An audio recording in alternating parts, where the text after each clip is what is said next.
Hai teman-teman semua, ketemu lagi di channel Alit Sukai Pande, channel pedesaan yang membahas tentang seputar ternak sapi Bali dan tips-tips cara membuat kerajinan tangan ala pedesaan. Kenyamanan di desa sudah menjadi budaya, nyaman dan tenang adalah nafas psikologi warga desa. Orang-orang desa sangat ramah, kehidupan dengan suasana yang asri menjamin psikologi orang desa selalu baik. Tidak heran saat ini, mudik lebaran tak puluh satu orang tumpah ruah pulang ke desa sekedar melepas penat, hilangkan stres ketika bertemu dengan keluarga dan suasana yang tenang maupun damai yang hanya didapatkan ketika di desa. Mengapa harus ke desa? Yang saya tahu, tidak bisa membandingkan apapun fasilitas yang ada di desa dengan fasilitas di kota. Tetapi bicara tentang kesederhanaan yang melahirkan ketenangan hati hanya bisa ditemukan di desa tanpa fasilitas mewah seperti di kota. Hal inilah menciptakan ketenangan yang berbeda. Kondisi sosial di desa mendorong orang kembali kepada pribadi yang santun, saling menghormati, menghargai. Karena hanya di desalah suasana yang damai dan tenang kita dapatkan, mana ada di kota suasana yang kita harap membuat hati kita tenang, sejauh ini tidak ada. Di kota menjadi orang baik sangat mahal harganya, artinya sangat susah mencari orang-orang baik di kota.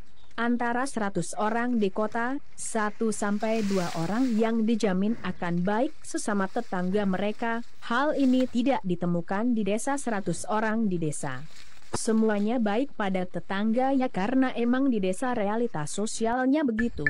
Sahabat, teman, kenalan.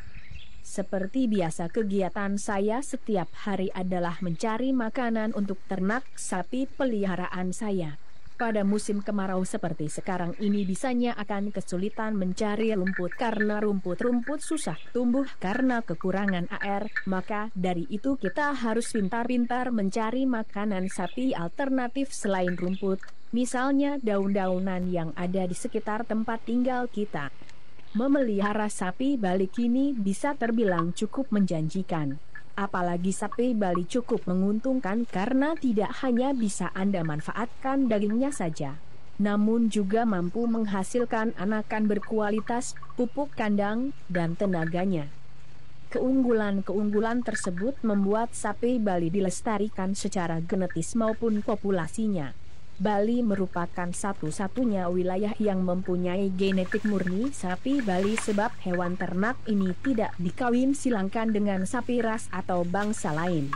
Cara pemeliharaannya pun khusus, beberapa caranya yakni dibedakan antara yang dikandangkan terus-menerus, yang digembalakan pada areal tertentu, atau cara pemeliharaan dengan kombinasi kedua cara pemeliharaan tersebut.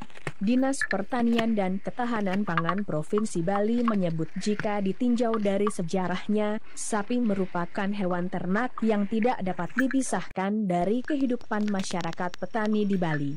Petani memeliharanya untuk membajak sawah dan tegalan, serta menghasilkan pupuk kandang yang berguna untuk mengembalikan kesuburan tanah.